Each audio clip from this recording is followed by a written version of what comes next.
Before we dive into these 7 disturbing true stories from the most isolated corners of our world, make sure you hit that subscribe button and turn on notifications, because what you're about to hear will make you grateful you're not stuck in these godforsaken places. And if you make it to the end without getting chills, leave a comment telling me which story disturbed you the most. Some places on Earth are so remote, so cut off from civilization, that when something goes wrong, there's nowhere to run and no one coming to help. The stories I'm sharing today come from real incidents, documented accounts, and testimonies from people who survived experiences in locations where the nearest help could be weeks or even months away. These aren't urban legends or campfire tales. These are real events that happen to real people in places where the isolation itself becomes a character in the horror story. Where the darkness isn't just physical, it's psychological. Where being trapped isn't about locked doors, it's about thousands of miles of nothing between you and safety. Let me start with something that happened in one of the most inhospitable places on our planet. The year was 1982, and a team of 12 scientists arrived at a research station in Antarctica during the polar winter. For those of you who don't know, Antarctic winter means 6 months of total darkness. 6 months where temperatures drop to -80 degrees Fahrenheit. 6 months where evacuation is virtually impossible because even planes can't land safely. The station was located approximately 800 miles from the nearest inhabited base. That's 800 miles of ice, storms, and conditions that can kill an unprotected human in less than 5 minutes. The crew consisted of glaciologists, meteorologists, and support staff, all experienced, all mentally prepared for the isolation, or so they thought. Dr. Sarah Mitchell kept a detailed journal during that winter. Her account, which was later recovered and partially declassified, describes the first 3 months as routine, monotonous even. The team fell into patterns. Work during the day, though day was just a concept since the sun never rose.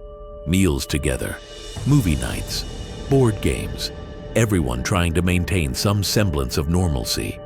But in month 4, something changed. It started with the sounds. At first, they thought it was the wind.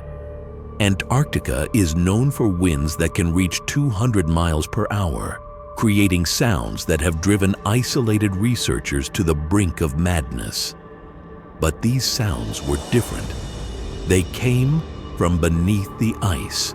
Dr. Mitchell wrote that it sounded like knocking, rhythmic, deliberate, tap, tap, tap, pause, tap, tap, tap, always in the same pattern, always at the same time, around 2 in the morning when most of the crew was asleep. The station's engineer, Marcus Webb, insisted on investigating. He spent days checking the foundation, the support beams, the equipment below the main living quarters. He found nothing that could explain the sounds. No mechanical issues, no structural problems, nothing. Then, the knocking changed locations. It moved from beneath the station to the walls, to the windows. Sometimes it sounded like it was right outside someone's door.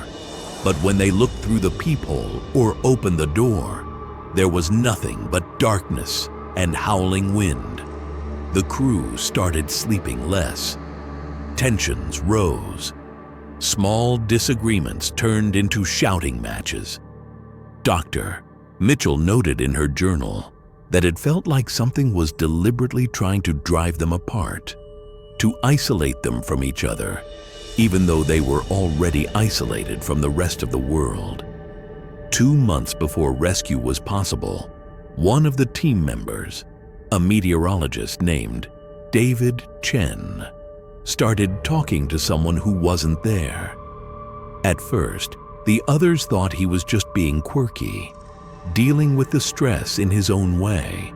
But then they realized he was having full conversations, responding to questions, laughing at jokes that no one else heard. When confronted, David insisted there was a woman in the station. He described her in detail, said her name was Eleanor, said she'd been there the whole time and couldn't understand why the others couldn't see her. The team doctor examined David, found nothing physically wrong, but David's behavior became increasingly erratic. He would set a place for Eleanor at meals. He would refuse to sit in certain chairs because Eleanor was already sitting there. He became agitated when others didn't acknowledge her presence. Now here's where it gets truly disturbing. One night, the entire team was awakened by screaming. They rushed to David's room and found him pressed against the far wall, staring at his bed in absolute terror. When they asked what was wrong, he pointed at the bed and said Eleanor was there, said she was angry, said she wanted them to leave because this was her home. They sedated David and locked his door from the outside for everyone's safety. But that same night, every single member of the team reported the same nightmare. They all dreamed of a woman in old-fashioned clothing standing at the foot of their beds, watching them sleep. When they tried to speak to her or move, they found themselves paralyzed. The woman would lean closer and closer until they could feel her breath on their faces, and then they would wake up, gasping. Dr. Mitchell's journal entries from this period become increasingly frantic. She wrote about feeling watched constantly, about seeing shadows move in her peripheral vision, about finding her belongings rearranged when she knew she hadn't touched them. The final entry in her journal, dated 2 weeks before the rescue window opened, simply says, "We're not alone here. We never were. Whatever is here was here first, and it doesn't want us to leave." When the rescue team finally arrived at the station 6 weeks later, they found all 12 crew members alive but severely psychologically traumatized. The station itself was in chaos. Furniture overturned, food supplies scattered, and strangest of all, every single window had been covered from the inside with whatever materials the crew could find. Blankets, tarps, duct tape, as if they were trying to keep something from looking in, or to keep themselves from looking out. The official report called it a case of shared psychosis brought on by extreme isolation. But here's what the official report doesn't mention. When the rescue team was cleaning the station, they found something beneath the ice directly under the main living quarters.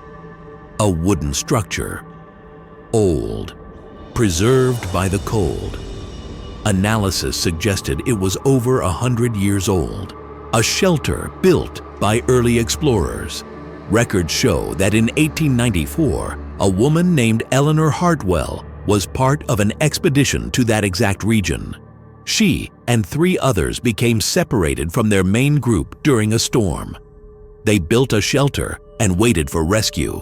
Rescue never came. Their bodies were never found. The Antarctic Research Station was officially decommissioned in 1983. No one has wintered there since. Dr. Sarah Mitchell never returned to Antarctica. In interviews, she refuses to discuss what happened during those 6 months. But those who know her say she still sleeps with all the lights on in her house. If you're already disturbed, smash that like button, because we're just getting started. And trust me, it gets worse. These next stories will make the Antarctic incident seem almost tame by comparison. Let me take you to the coast of Scotland. The year is 1900. And we're talking about the Flannan Isles Lighthouse, situated on the largest of the Flannan Isles, about 20 miles west of the Isle of Lewis. This lighthouse was considered one of the most remote postings a keeper could receive. 3 men stationed there for weeks at a time, with supply ships visiting every few weeks, depending on weather. On December 26, 1900, the relief vessel Hesperus arrived at the lighthouse. The captain immediately noticed something wrong. No flag was flying, no supplies waiting on the landing, no sign of any of the 3 lighthouse keepers who should have been there. The relief keeper, Joseph Moore, volunteered to investigate. He climbed the steep stairs cut into the cliff face, calling out for the keepers: James Duckett, Thomas Marshall, Donald MacArthur. No response. The lighthouse door was unlocked. Moore stepped inside. Everything was eerily normal. The clock had stopped. The fire was laid but unlit. The kitchen was clean. The beds were made. But there was no sign of the 3 men anywhere. Moore noticed that 2 of the 3 waterproof coats that should have been hanging by the door were missing. But the 3rd coat was still there. This detail would become crucial to the mystery. It meant that at some point, 2 men had gone outside prepared for weather, while the 3rd had apparently left without his coat. In the lighthouse logbook, the last entry was from December 15th, 11 days before the relief vessel arrived. The entry, written by Thomas Marshall, was strange. It didn't contain the usual weather observations and routine notes. Instead, it read, "Severe winds the likes of which I have never seen before. MacArthur is crying. Ducat is praying. Almighty God, save us." This entry was bizarre because weather records from nearby stations showed December 15th had been calm. No storms, no unusual conditions. The next entry was even stranger. Dated December 16th, it said, "Storm still raging. Wind still raging. Stormbound. MacArthur is praying." This was supposedly written by James Ducat, but again, weather records show no storm occurred on this date. The final entry was dated December 17th and consisted of just 4 words: storm, ended, sea, calm. After that, nothing. 8 days of blank pages until the lighthouse was discovered empty. The investigation that followed turned up several disturbing details. On the cliff face near the lighthouse, deep gouges had been carved into the rock. They looked fresh. Analysis suggested they might have been made by the metal buttons or buckles on the keeper's coats, as if someone had been desperately trying to grip the rock face while being pulled or swept away by something. But here's the thing that still gives researchers pause over a century later. Those gouges were found more than 100 feet above the highest point that waves could possibly reach, even during the most severe storms on record. Local islanders refused to speculate publicly about what happened, but there were whispers. The Flannan Isles had a dark reputation.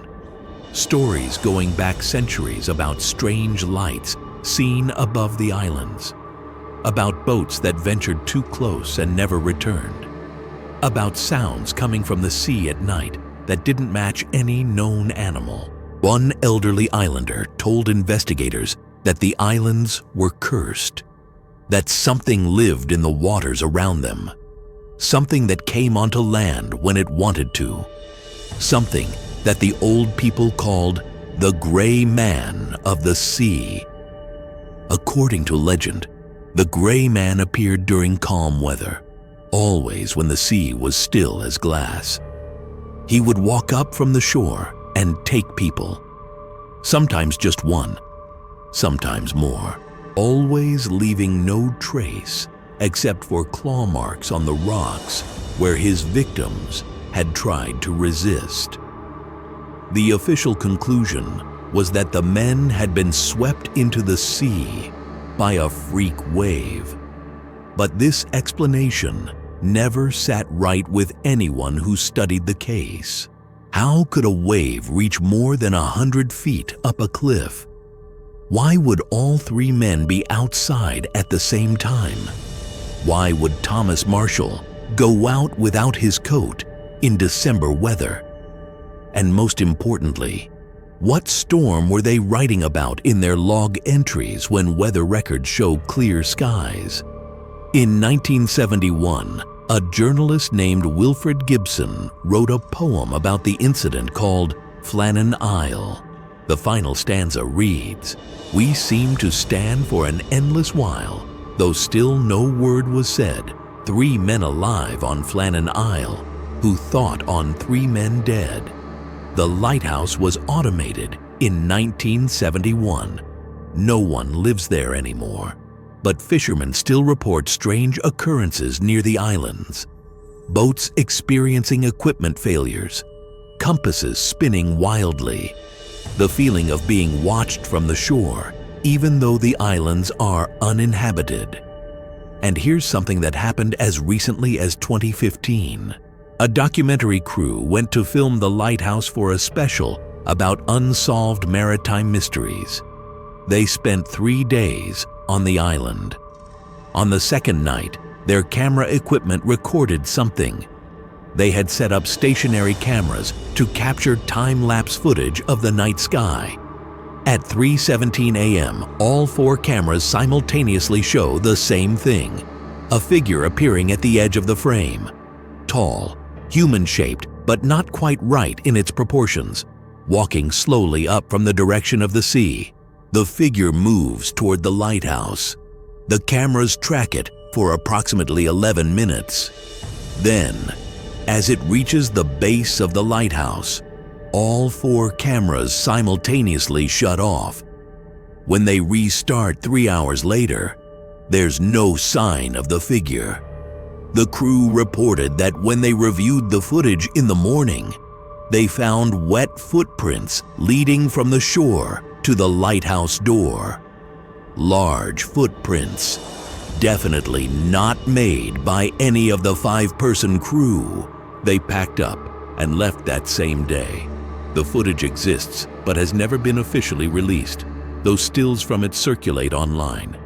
If you look closely at those stills, you can see why the crew was so disturbed. The figure's proportions are wrong. The arms too long, the head slightly too large, and in one frame where it turns toward one of the cameras, you can see what should be a face, but it's just smooth, blank, like looking at a mannequin. The Flannan Isles Lighthouse still stands, still operates automatically, guiding ships away from the dangerous coast. But it remains one of the few lighthouses in the world where no human has volunteered to stay overnight since it was automated. Because some places, some remote and isolated places, have earned their abandonment. We're about halfway through, and if these stories are getting to you, make sure you've subscribed and hit that notification bell. Drop a comment letting me know which story has disturbed you the most so far, and stick around, because the next locations we're visiting will make you question whether being isolated from humanity is really the worst thing that can happen to you. Let me take you deep into Siberia, to a village so remote it doesn't appear on most maps.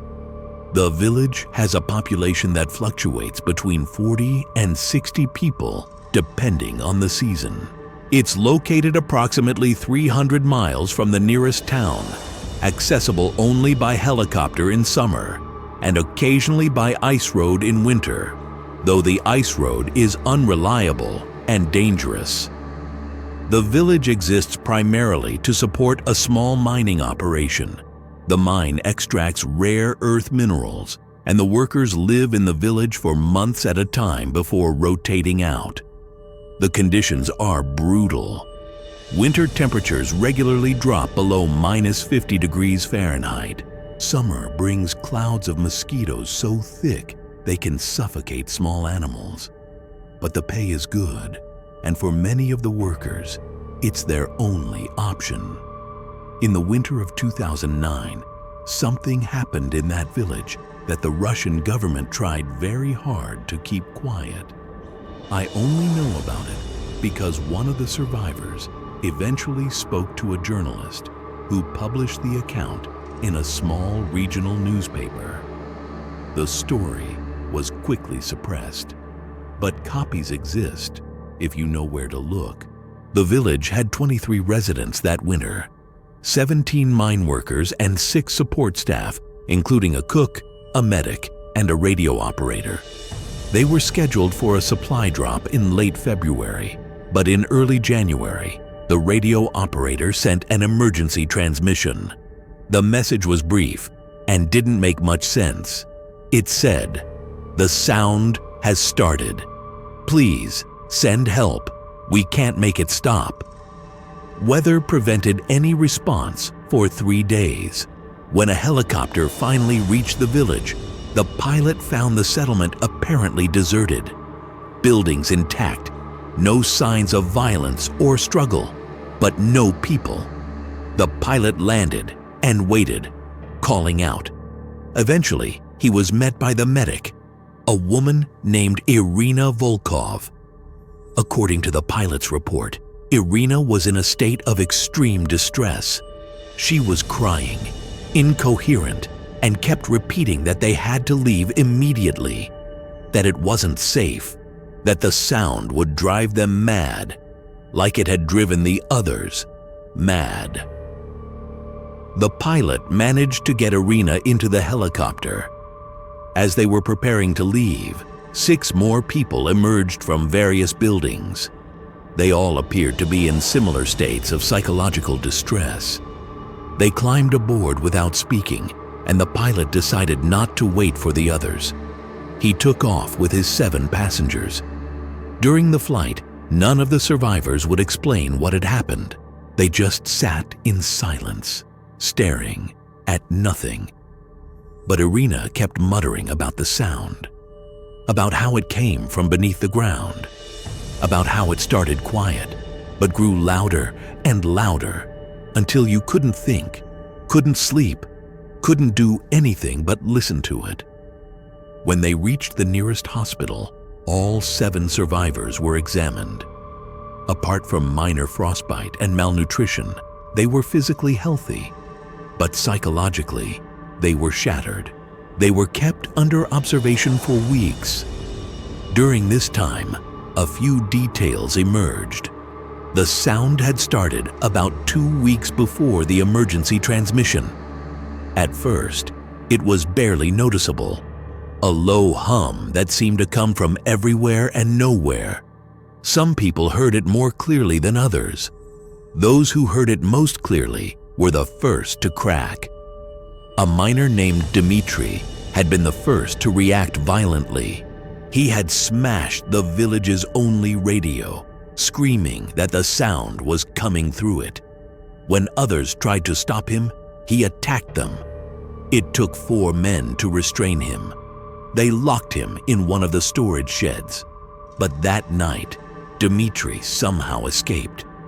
They found the shed door ripped open from the inside, the metal lock bent and twisted.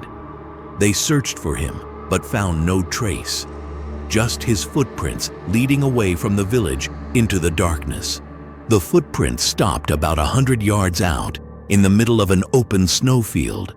Just stopped, as if Dmitri had vanished into thin air. After that, the others started hearing the sound more clearly. It wasn't just a hum anymore. It had rhythm, pattern, almost like speech, but not in any language anyone recognized. And it was getting louder. People stopped sleeping. When they tried to sleep, the sound invaded their dreams. They would dream of being underground, in tunnels that went down and down forever. In these dreams, something was waiting at the bottom of the tunnels, something vast and ancient and aware. 3 more people disappeared over the next few days. They would wander away from the village, and despite attempts to stop them, they always managed to slip away. Each time, the pattern was the same. Footprints leading away. Footprints stopping in the middle of nowhere. The radio operator sent his distress call when there were still 23 people. By the time the helicopter arrived, only 7 remained. The other 16 were gone. No bodies, no blood, just footprints that ended in empty snowfields. Here's what makes this story even more disturbing. After the rescue, a team was sent back to investigate. They brought in specialists, geologists, audio engineers, psychologists. They spent a week in the village trying to find a source for the sound, and they found it.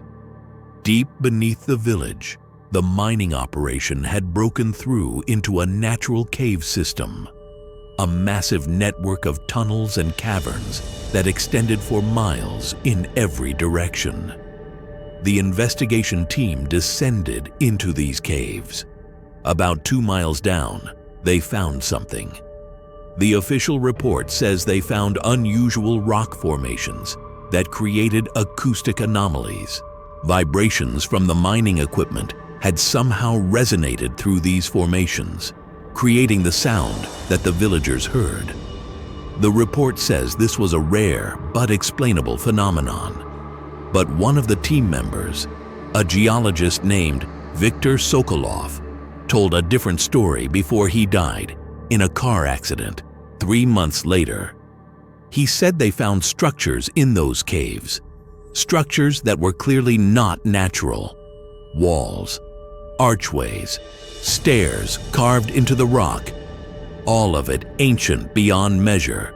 And in the deepest chamber they explored, they found markings, symbols carved into the walls. The symbols seemed to move in their flashlight beams, though Victor knew that was impossible. And when they pointed their lights at different parts of the chamber, the symbols cast shadows that didn't match their shapes. Victor said that standing in that chamber, he began to hear it, the sound, exactly as the villagers had described, a low hum that gradually resolved into something that felt like language, like something trying to communicate, but in a way that human minds weren't meant to process. The team leader ordered an immediate retreat. They sealed the tunnel they had used to access the cave system. The mine was permanently closed. The village was officially abandoned, though the government cited economic reasons. But here's the thing that Victor told the journalist just days before his death. When they were leaving the caves, he looked back one last time, and in the darkness beyond their lights, he saw movement. Things moving through the caves. Many things, large things, coming closer. The team didn't wait to see what they were. They collapsed the tunnel entrance with explosives and got out of there as fast as they could. The 16 people who disappeared from the village were never found. Officially, they're listed as having died from exposure after wandering away from the settlement in states of psychological distress. But privately, some of the investigators have a different theory. They think the 16 didn't wander away at all. They think whatever was in those caves called to them, drew them in, and that the footprints stopping in the middle of snowfields weren't people vanishing into thin air. They were people being pulled underground. The village still stands, empty and slowly being reclaimed by the Siberian wilderness. The mine entrance is sealed with concrete and steel. Warning signs in Russian mark it as dangerous. But local pilots who fly over the area report strange things. Lights coming from the village at night even though there's no power. smoke from chimneys even though no one lives there. And on very quiet nights, when the wind is still, some claim you can hear it if you get too close. A low hum rising from the ground, almost like singing, almost like a call. I need you to hit that like button right now if you're still watching, because what I'm about to tell you next takes place on an oil rig in the North Sea, and it might be the most well-documented supernatural event I've ever researched.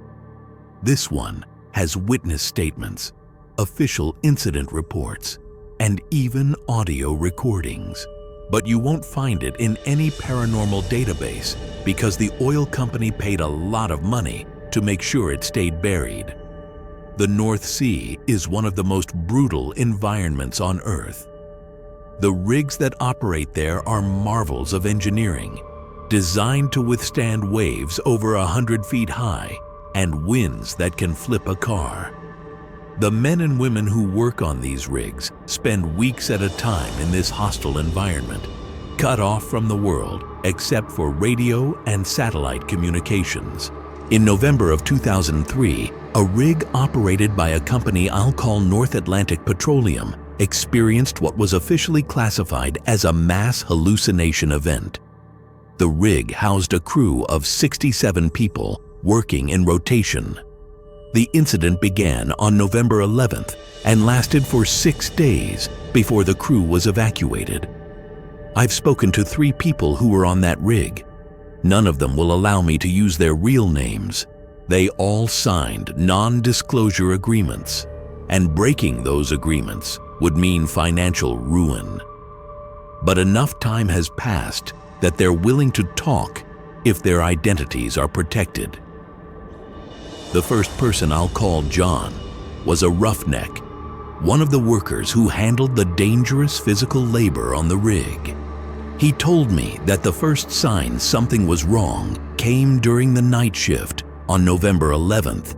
He was working on the drill floor when he saw someone standing near the edge of the platform.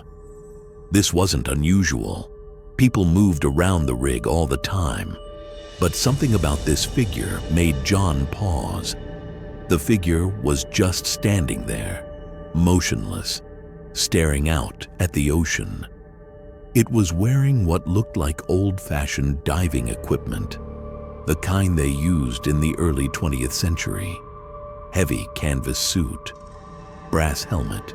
But the detail that made John's blood run cold was that the suit was covered in barnacles. Thick clusters of them, as if the suit had been underwater for decades.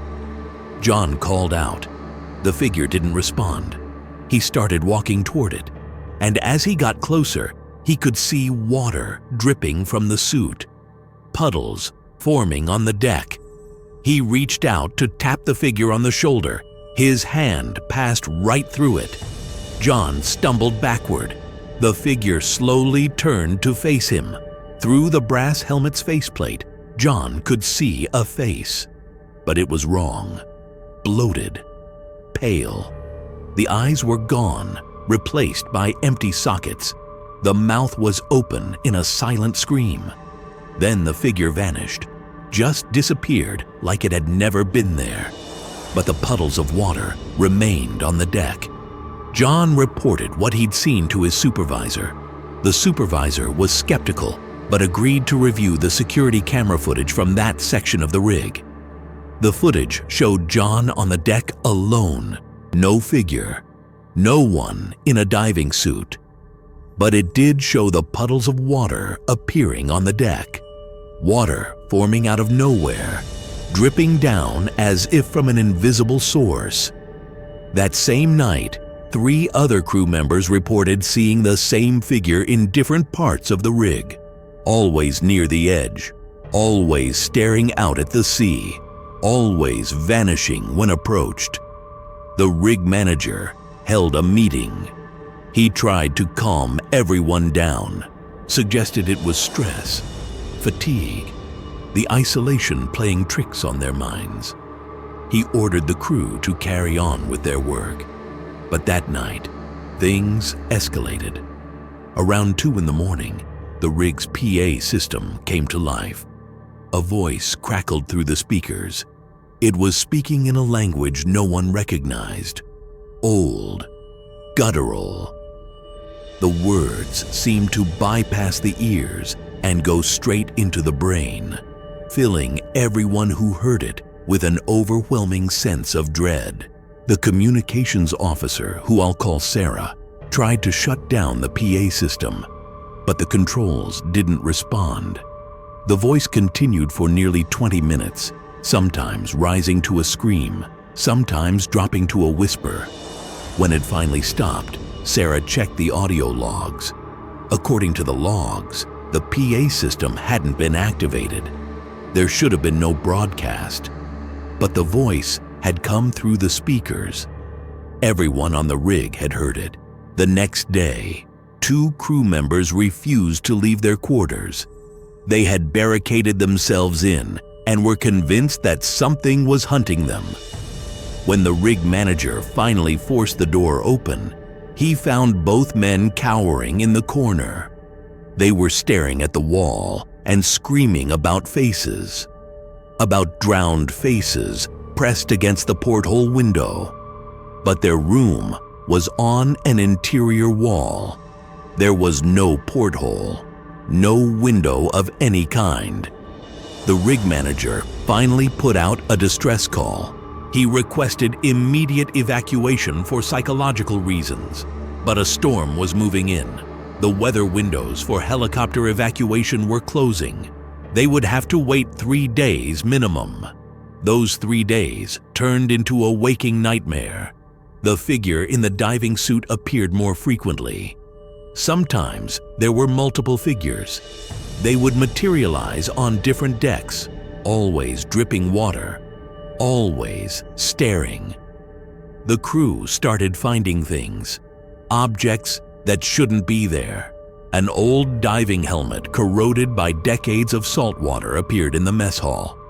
Rusted tools from the 1920s showed up in supply closets. A waterlogged journal written in Norwegian was found in the engine room.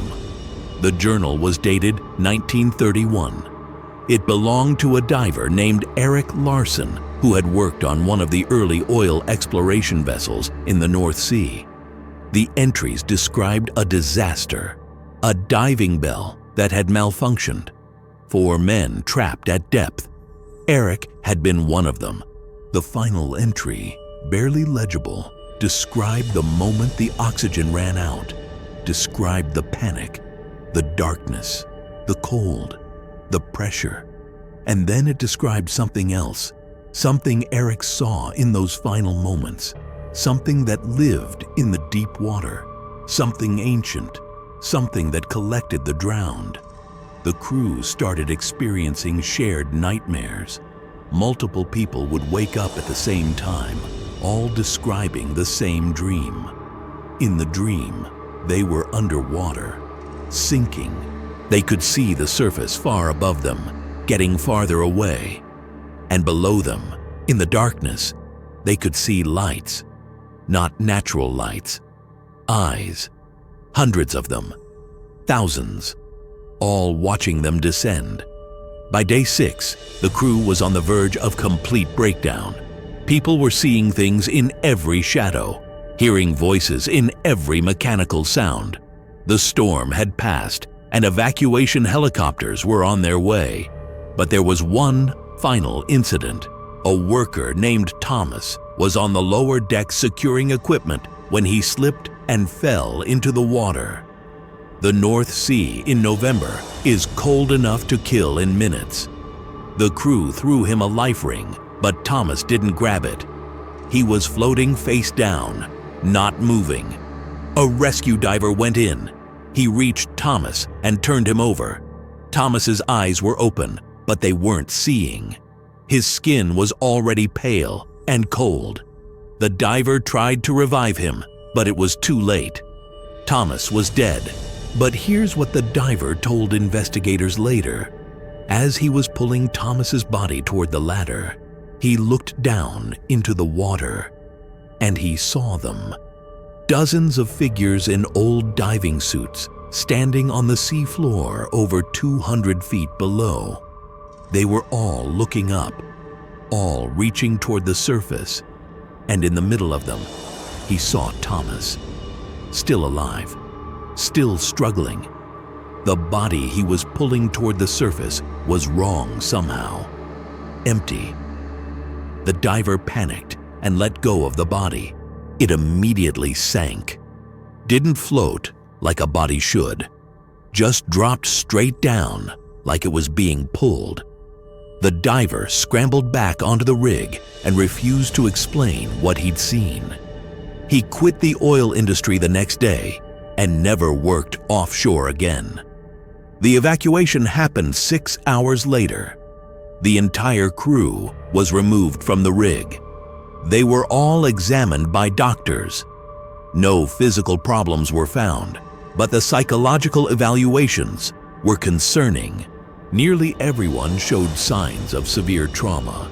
Several people required months of therapy. The rig was shut down for 2 weeks while a new crew was brought in.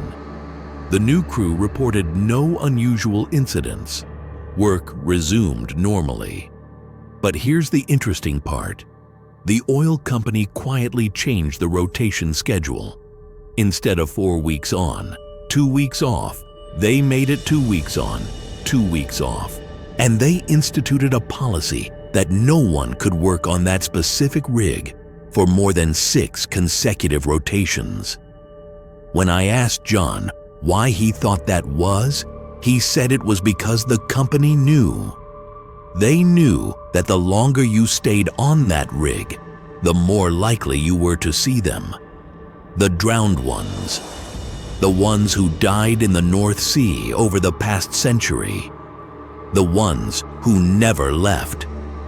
The rig is still operational today. If you check the company's safety records, you'll see that it has one of the highest rates of crew transfers in the North Sea. People request reassignment. People quit. People refuse to return after their rotations end. The company attributes this to the rig's location, to the harsh conditions, to the isolation. But the people who've worked there know the truth. They know that some nights, when the sea is calm and the fog rolls in, you can see figures standing on the edges of the platform, dripping, watching, waiting. And they know that if you look too closely, if you acknowledge them, they might acknowledge you back. And once they've noticed you, they don't forget. We're in the home stretch now, and if you've made it this far, I need you to leave a comment telling me if you could survive a month in any of these locations. And make sure you're subscribed, because I post stories like this every week. We've got 3 more locations to visit, and each one is more isolated and more terrifying than the last. Let me take you to the mountains of Tibet, to a monastery so remote that reaching it requires a week-long trek through some of the most dangerous terrain in the Himalayas. The monastery sits at an elevation of nearly 15,000 feet, built into a cliff face that overlooks a valley that has no name on any map. The monastery has existed for over 700 years. It houses, or housed, an order of monks dedicated to a form of Buddhism that is practiced nowhere else in the world. Their particular tradition involved meditation practices that were considered extreme even by the standards of other ascetic orders. In 2008, a documentary filmmaker named James Whitmore received permission to visit the monastery and film a piece about their way of life. Getting permission had taken 3 years of negotiations with various religious authorities. When permission was finally granted, it came with conditions. The monks would allow 2 weeks of filming. James could bring 1 assistant. They could not film certain areas of the monastery. They could not participate in certain rituals. They could not remain in the monastery overnight during the new moon. James agreed to all the conditions. He brought a cameraman named David Reeves, and in September of 2008, they made the trek to the monastery. The journey took 9 days. The trail was barely a trail. Often they were climbing hand over hand, the altitude making every breath a struggle. Their local guide, a man named Tensing, was quiet most of the journey. But on the 8th night, sitting around their campfire, Tensing finally spoke about the monastery. He told them that the place they were going had a dark history, that centuries ago the monks had discovered something in the mountains, a cave system that went deep into the earth. In those caves, they had found objects, artifacts, things that predated human civilization, things that should not exist.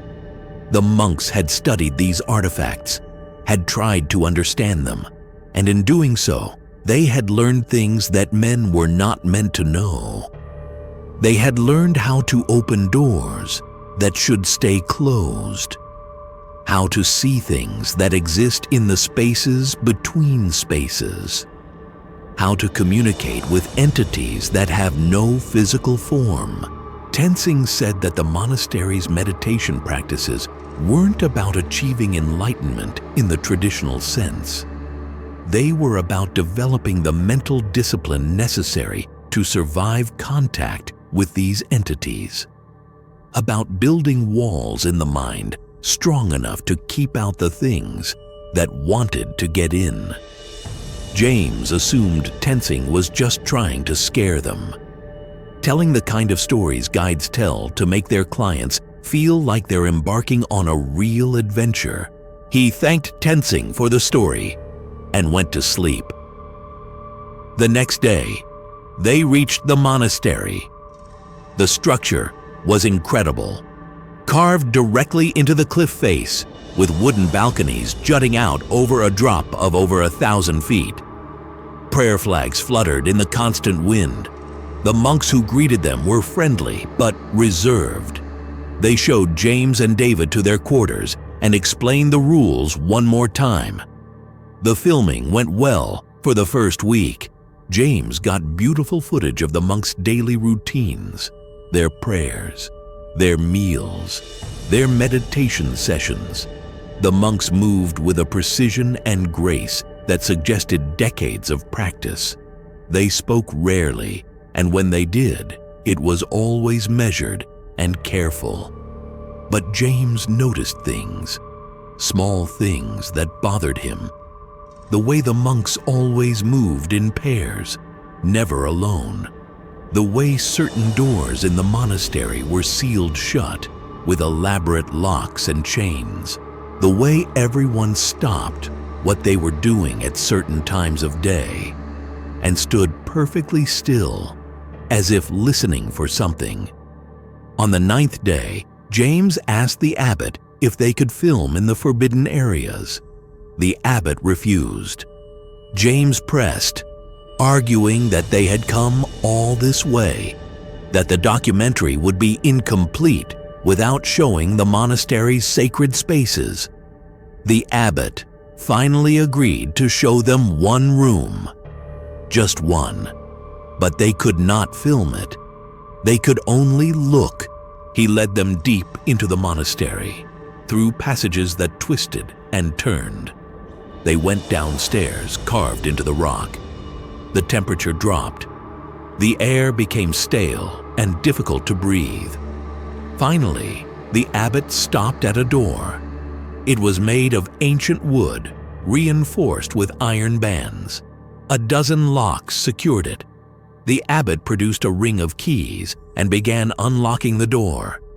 As each lock clicked open, James noticed that the abbot was whispering something. A prayer, perhaps, or a warning. The final lock opened.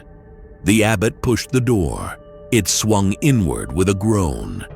Beyond was darkness. The abbot lit a butter lamp and stepped inside.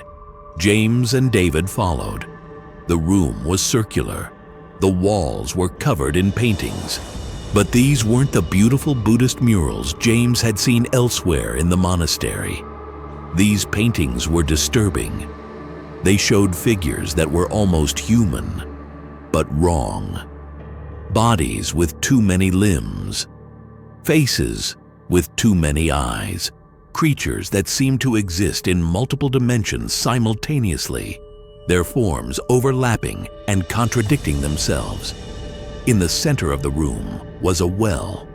The abbot held his lamp over it. The light didn't penetrate far. The well seemed impossibly deep.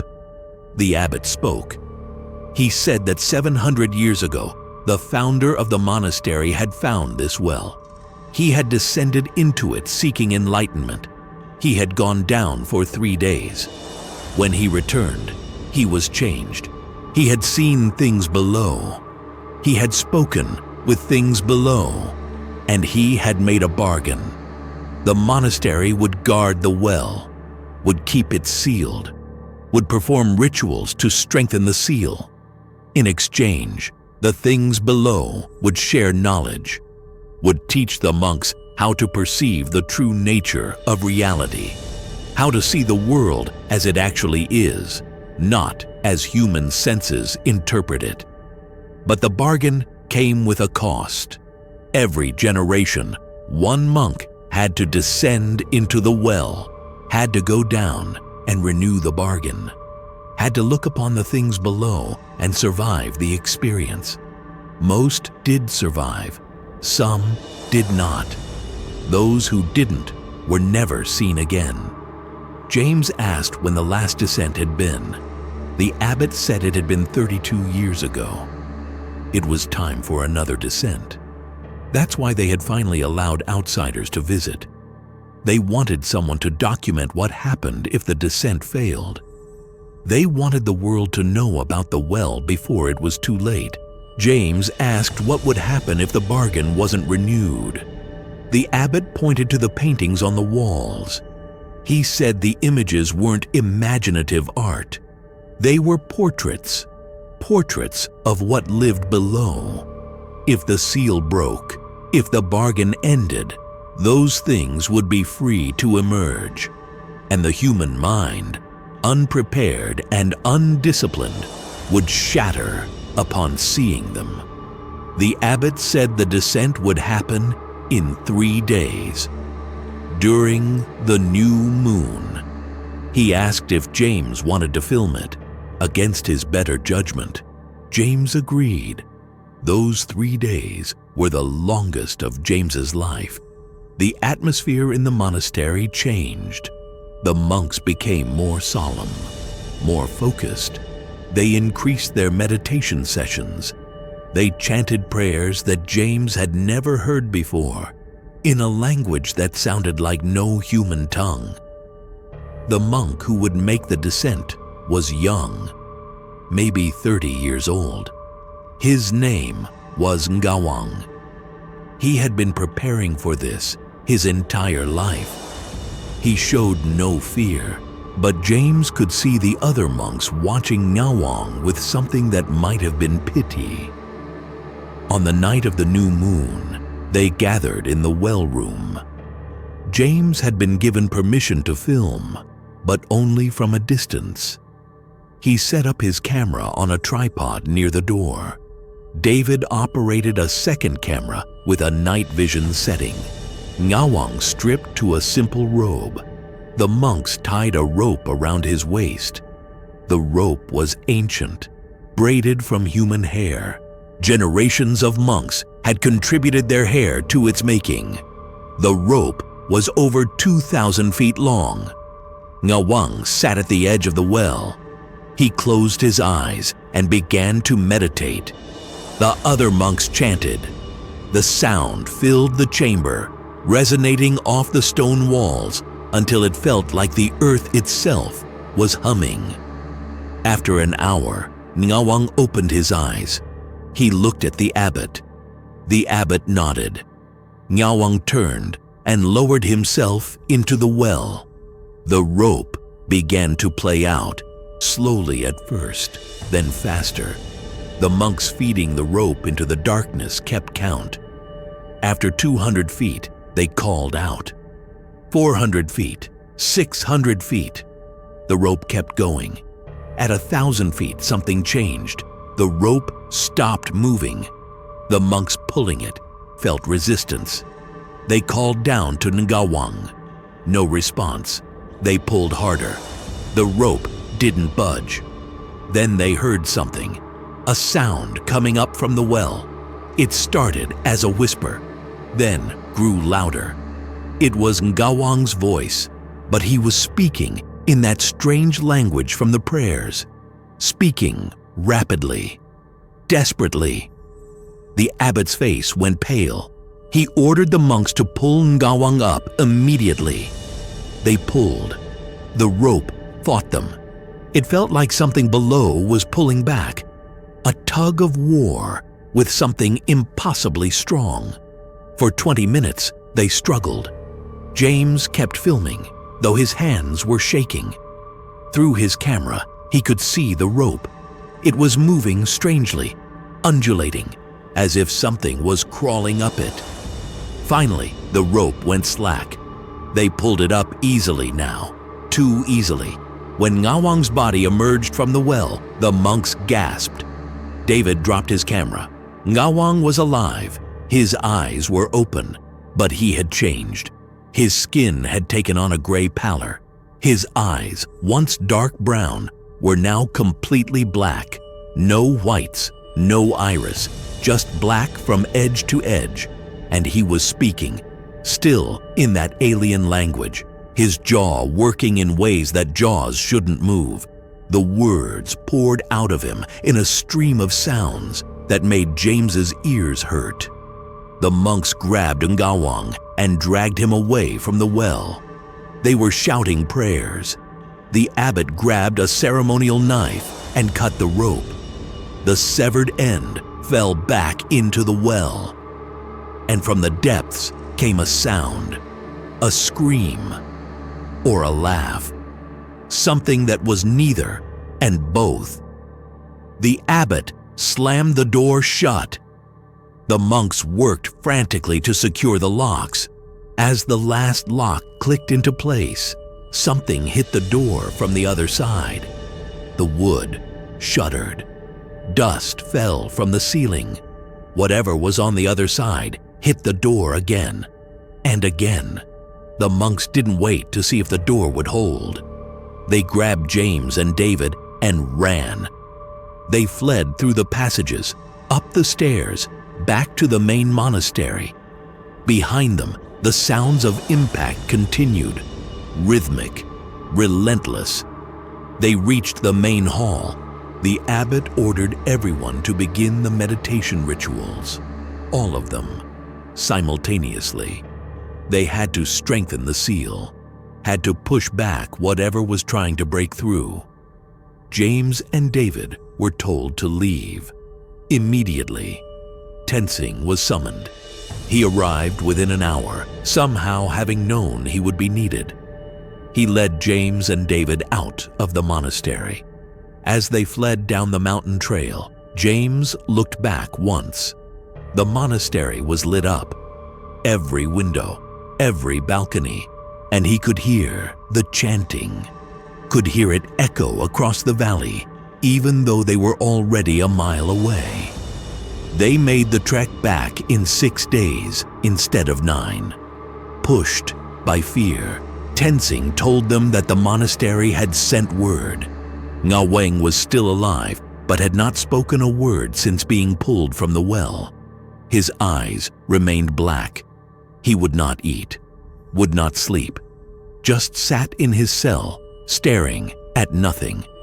Or perhaps staring at things that no one else could see.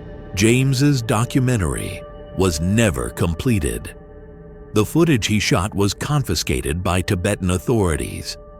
James received a call from someone in the Chinese government explaining that the monastery was now off limits, that the documentary project was canceled. that if James ever spoke publicly about what he had seen, there would be consequences. But James did tell me. He's in his 70s now, retired, living in a small town in New Mexico. He still has nightmares about the well, about Ngawang's black eyes, about the sounds that came from the depths. He told me one more thing.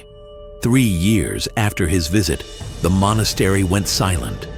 No communications, no visits from the monks to nearby villages. A team was sent to investigate. They found the monastery empty. All the monks were gone. The well room door was still locked.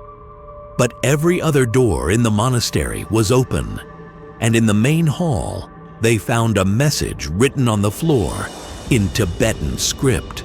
It said, "We could not hold them. May the light forgive us.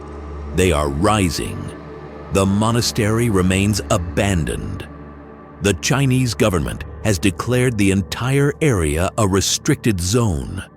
But climbers who venture near the valley sometimes report sounds, chanting that seems to come from underground, and lights that move beneath the earth, traveling through the mountain like luminous worms. The well is still there, still sealed. For now, make sure you leave a comment about which of these stories has affected you the most, and hit that subscribe button if you haven't already, because we still have 2 more locations to cover. And honestly, after hearing what I'm about to tell you next, you might have trouble sleeping tonight. Our next location is in the Canadian Arctic, a weather station so remote that it's staffed by only 4 people at a time, operating in complete isolation for 6 months before rotation. The station sits on a small island in the Arctic Ocean, about 400 miles from the nearest settlement. During winter, the ice locks in, making the island inaccessible except by aircraft, and even aircraft can only land during brief weather windows.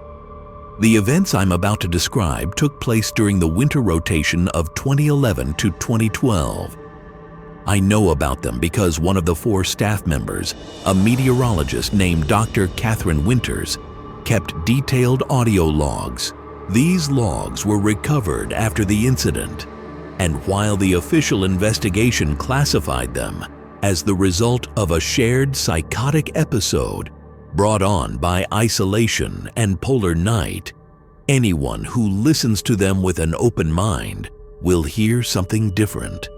I've listened to those logs, all 67 hours of them. What follows is reconstructed from Catherine's recordings and the supplemental investigation reports. The rotation began in October 2011. The 4-person crew consisted of Catherine, 2 other meteorologists named Marcus Reynolds and Yuki Tanaka, and a station engineer named Robert Chen. They were experienced. They knew what they were signing up for. 6 months of isolation. 6 months where for most of that time the sun wouldn't rise. 6 months where they would have only each other for company. The first 2 months were normal. They settled into routines. Catherine's early audio logs are mundane. Weather observations, equipment maintenance notes, occasional personal reflections. She talks about missing her family, about looking forward to fresh food, about the beauty of the auroras. But in December, something changed. Catherine's log from December 14th mentions that they had begun experiencing radio interference. Strange signals coming through on frequencies that should have been empty. At first, they assumed it was some kind of atmospheric phenomenon. Solar activity can cause all kinds of weird radio effects in the Arctic, but the signals weren't random. They had patterns, repeating sequences that almost sounded like Morse code but weren't quite right. Marcus, who had experience with radio communications, tried to decode them. He spent days analyzing the signals, trying to find meaning in the patterns. On December 18th, Marcus announced that he had figured it out. The signals weren't Morse code. They were numbers, coordinates, a series of coordinates that formed a pattern. When he plotted them on a map, they formed a shape, a perfect geometric shape, a spiral that started at their weather station and extended outward for hundreds of miles. But here's what disturbed Marcus. The spiral didn't stay on the surface. The coordinates included depth measurements. The spiral went down, deep underground, or under the ice. The final coordinate was at a depth of nearly 3 miles, directly beneath their station. Catherine's log from that night records a conversation they had about this discovery. They debated whether to report it to their headquarters. Yuki argued that they should. Robert argued that it was probably just a coincidence, that they were seeing patterns where none existed. They decided to monitor the signals for a few more days before making a report. The next night, December 19th, the signals changed. Instead of the coordinate patterns, they heard something else. A voice. Faint, distorted, speaking in what sounded like English, but with an accent or dialect none of them recognized. Catherine's recording captured it. I've listened to it dozens of times. The voice says, "We have been waiting. We knew you would come. We have so much to show you. Come down. Come see what we have built. Come see what waits in the dark." Then the signal cut out. The radio went completely silent. All frequencies, dead air. The crew was unnerved, but tried to rationalize it. Maybe it was a prank. Maybe someone had hacked their radio frequency. Maybe it was some kind of signal bounce from a ship or another station, distorted beyond recognition. But that night, they all had the same dream. Catherine's log describes it in detail. In the dream, they were descending through the ice, going down and down. The ice around them was clear as glass, and they could see things frozen in it. Objects, structures, things that looked technological, but not in any way they recognized. And at the bottom, 3 miles down, there was a city. A vast city carved into the bedrock beneath the Arctic Ocean. A city of impossible architecture, buildings that defied geometry, streets that looped and twisted in ways that couldn't exist in 3-dimensional space. And the city was occupied. Things lived there, things that noticed them dreaming, things that reached out with minds vast and cold and utterly alien. All 4 crew members woke up screaming at exactly the same moment. After that, things deteriorated rapidly. The radio signals came back, but now they were constant, day and night. The voice spoke to them, told them about the city below, told them that the city had existed for millions of years, that it predated humanity, that its builders had seeded life on Earth and then retreated below the ice to wait. Wait for what? Catherine asked in one of her logs. Wait for us to be ready, the voice answered. Ready to join them. Ready to see the truth of what we are. Ready to come down.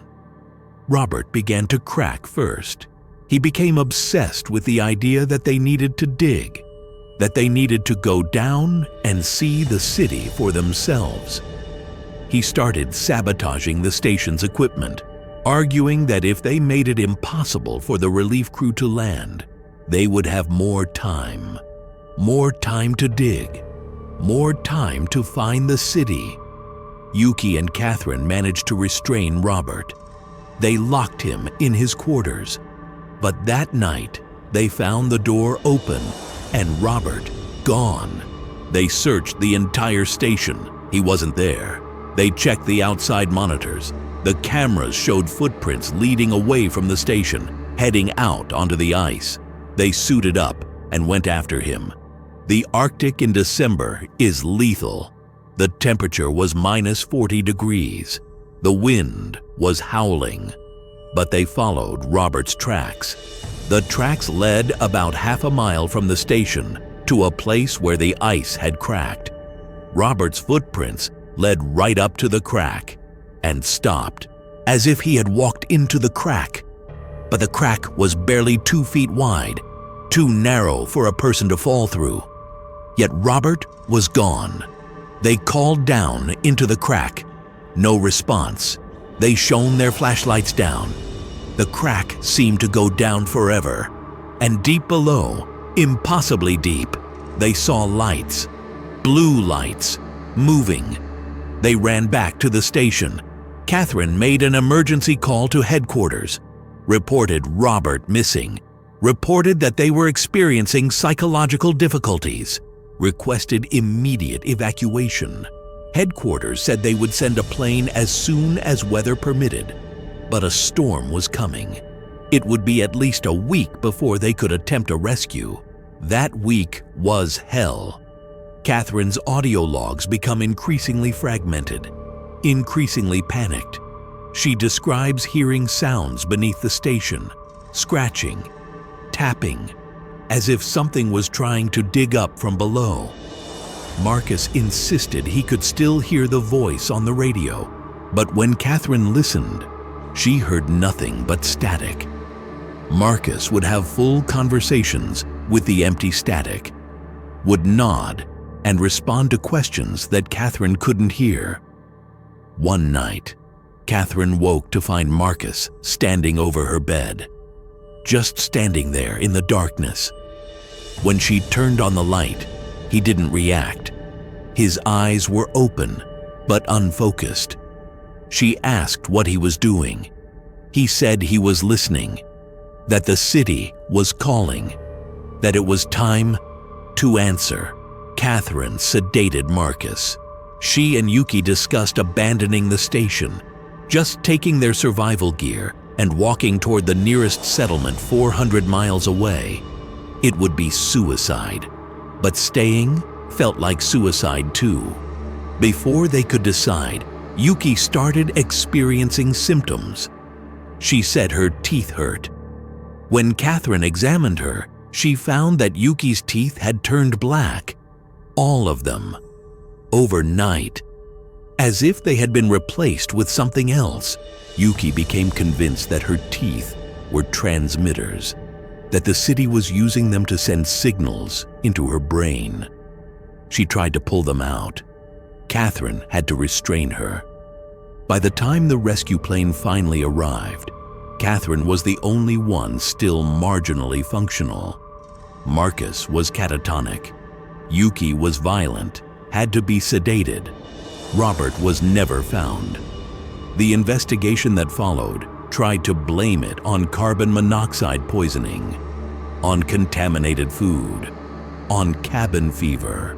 But the investigators couldn't explain the coordinate patterns in the radio signals, couldn't explain Robert's disappearance, couldn't explain the audio recordings of the voice, and they couldn't explain what they found beneath the station when they finally excavated. During the investigation, they used ground-penetrating radar to scan the ice below the station. They found something, a structure, metallic, geometric, buried in the ice approximately 2 miles down. The investigation was immediately classified. The weather station was permanently closed. Catherine, Marcus, and Yuki were all institutionalized for months. When they were finally released, they had all been thoroughly debriefed and had signed agreements never to discuss what had happened. But Catherine kept copies of her audio logs. She gave them to a journalist she trusted, and she told him one final thing that isn't in any official report. She said that on their last night at the station, before the rescue plane arrived, she had gone outside one final time. She had looked up at the aurora, and she had seen something that made her understand the true horror of their situation. The aurora wasn't random light patterns. It was structured, organized. It was writing, a message written across the sky in letters 100 miles tall. And though she didn't know the language, she understood the meaning. The message said, "We are awake. We are rising. We are coming for everyone." The Arctic weather station still stands, empty and automated. Remote cameras monitor the site, and sometimes, during the long polar night, those cameras capture things, lights moving beneath the ice, shapes emerging from the cracks, shadows that stand at the edge of the frame, watching the cameras as if aware they're being observed. The government monitors these cameras 24 hours a day, and when they see something they can't explain, they delete the footage. They've deleted a lot of footage. We're down to our final story, and this one is the most recent. It happened just 3 years ago, and the location is perhaps the most isolated of all. An island in the middle of the Pacific Ocean. An island that doesn't exist on any civilian map because it's an active volcanic research station. And if you're still watching, I need you to subscribe right now and leave a comment telling me if you would ever volunteer for a job at an isolated research station after hearing these stories. The island is one of the most active volcanic sites in the Pacific. It's essentially a volcano that rises just barely above sea level. The research station was established to study the volcano's activity and to monitor for potential eruptions that could generate tsunamis. The station is small. It houses a maximum of 6 researchers at a time. Rotations are every 3 months. The only access is by helicopter or boat, and both are weather dependent. During the winter months, the island can be completely cut off for weeks at a time. In January 2022, a new rotation crew arrived. 6 volcanologists and geologists excited to study one of the most active volcanic systems on Earth. They were equipped with the latest monitoring technology, seismographs, gas analyzers, thermal cameras, everything they needed to observe the volcano in unprecedented detail. The lead researcher was Dr. Amanda Foster. I spoke with her 2 months ago. She's now teaching at a university in California. She's published papers about volcanic activity. She's respected in her field, but she's never published anything about what happened during that rotation. She's never spoken publicly about it. Until she talked to me. Amanda told me that the first sign something was wrong came within the first week. The seismographs started detecting unusual vibrations, not the typical tremors associated with volcanic activity. These were different, regular, almost rhythmic. They occurred every 36 hours, like clockwork. The team analyzed the data. The vibrations seemed to be coming from deep beneath the island, much deeper than the volcano's magma chamber. They were originating from at least 10 miles down, and they were moving, slowly but definitely moving, getting closer to the surface. Amanda reported this to her supervisors. They were interested, but not alarmed. Unusual seismic activity around volcanoes isn't rare. They told her to continue monitoring and keep them updated. But then the thermal cameras picked up something strange. Heat signatures beneath the island, but not where they should be. The signatures formed patterns, grids, as if there were structures down there, hollow spaces. One of the team members, a geologist named Peter Wu, became obsessed with these patterns. He spent days mapping them, creating three-dimensional models of what the heat signature suggested lay beneath the island. What he found disturbed everyone. The structures beneath the island were massive. They extended for miles in every direction. Chambers, tunnels, all of it at temperatures that should have melted rock. But the structures were maintaining their shape, as if they were built from something that could withstand those temperatures. Peter proposed a theory. He suggested that the volcano wasn't natural, that something had been built here, that the volcanic activity was a byproduct of whatever technology was operating down there. The others laughed at first, but as they continued their observations, they found more evidence supporting Peter's theory.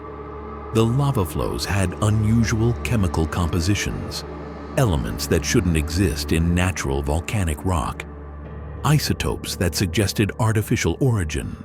And then there were the sounds. Amanda's team had placed hydrophones in the water around the island to monitor underwater volcanic activity. The hydrophones picked up sounds, low-frequency pulses, almost below the range of human hearing. But when they boosted the signal and played it back, they heard something that made their blood run cold. It sounded like machinery, vast machinery, grinding, cycling, working. They reported this to their supervisors. This time, the response was different. They were told to cease all monitoring of the deep structures, focus only on the surface volcanic activity. The mysterious vibrations and heat signatures were classified. They were told that a special team would be arriving to conduct a separate investigation. But before that team could arrive, the island changed. One morning, Amanda woke to find the island had grown, literally grown. Overnight, a new section of land had emerged from the ocean about 100 yards from the research station. The team went to investigate. The new land was hot. Steam rose from it. But it wasn't volcanic rock. It was metal. Some kind of dark metal that none of them recognized. It was formed into shapes, geometric patterns, and it was clearly artificial. Peter touched the metal and immediately pulled his hand back. He said it was vibrating, humming. He could feel energy running through it. As they stood there examining this impossible structure, the seismographs went crazy. The rhythmic vibrations they had been tracking suddenly intensified, and they were coming from directly beneath where they stood. The team ran back to the station. They made an emergency call, reported what they had found, requested immediate evacuation, and that's when the power died. All of it. The generators, the backup systems, everything. The entire station went dark. They had emergency lights, battery-powered. In that dim light, they gathered in the main room and tried to figure out what to do. That's when they noticed the water. The ocean around the island was receding, pulling away from shore. They knew what that meant. Tsunami. Something big was about to happen. But the water didn't come rushing back. It just kept receding, farther and farther, until they could see the ocean floor for hundreds of yards around the island. And in the exposed seabed, they saw it. More structures, metal structures rising from the mud, towers, walls, the beginnings of something massive that had been hidden beneath the water. Peter pointed. He said those structures were moving, rising. The entire complex was emerging from the seafloor. Amanda made a decision. They had an emergency beacon, a satellite device that would alert rescue services. She activated it and then ordered everyone to pack essentials. They were going to take the inflatable boat and get off the island. But before they could launch the boat, something happened that defied explanation. The sky changed color. Amanda described it as a shimmer, like looking at the world through a heat haze. And then the sky just opened. There's no other way she could describe it. The sky above the island split apart like a curtain being drawn back. And beyond it was something else. Not space, not stars, something else entirely. Through this opening, they saw shapes, enormous shapes, moving, descending toward the island. The team panicked. They ran for the boat, got it into the water, started the motor. They headed away from the island as fast as they could. Behind them, the island was transforming. The volcano was erupting, but the eruption wasn't natural. Instead of lava and ash, beams of light were shooting into the sky, connecting with the shapes that were descending. The metal structures that had emerged from the seafloor were glowing, pulsing with energy. They made it about 2 miles from the island before the boat's motor died. They drifted, watching, unable to look away from what was happening. One of the shapes descended all the way. It was massive, miles across. It settled over the island like a lid being placed on a pot, and when it made contact with the structures below, there was a flash of light so bright that Amanda and her team were temporarily blinded. When their vision cleared, the island was gone. Just gone. Where it had been, there was now a perfect circular area of completely calm water, no waves, no disturbance, as if the island had never existed. They drifted for 6 hours before a rescue helicopter found them. Their emergency beacon had worked, but when they tried to explain what had happened, no one believed them. The official story is that the island experienced a catastrophic volcanic event, that the research station was destroyed, that the team was lucky to escape. Satellite imagery shows the island is indeed gone. But the official explanation is that it collapsed into a submarine caldera. But Amanda knows what she saw. Her entire team knows. They've all been extensively debriefed. All signed agreements, all told in very clear terms that discussing what they witnessed would have serious consequences. But Amanda told me because she thinks people need to know. She thinks that what happened at that island wasn't unique, that there are places all over the world, especially in remote and isolated locations, where things exist that we're not supposed to find. Things that predate human civilization. Things that are still active, still operating, still watching. She said the most disturbing part of the whole experience wasn't seeing the island disappear. It was what one of the descending shapes did before the bright flash. It scanned them, she's sure of it. A beam of light swept over their boat, moved over each of them individually.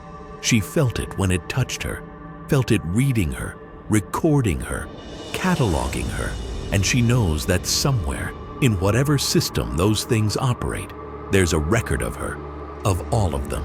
They've been noticed, marked, and she doesn't know what that means for their future. The area where the island used to be is now restricted. Ships are routed around it. Aircraft are forbidden to fly over it. The official reason is unexploded ordnance from World War II testing. But Amanda knows the truth. They're monitoring the area, watching for the island to come back, because the seismic data from the region shows that the rhythmic vibrations are still happening. Every 36 hours, like clockwork, getting stronger, getting closer to the surface. Whatever the island was, whatever it was part of, it's not finished.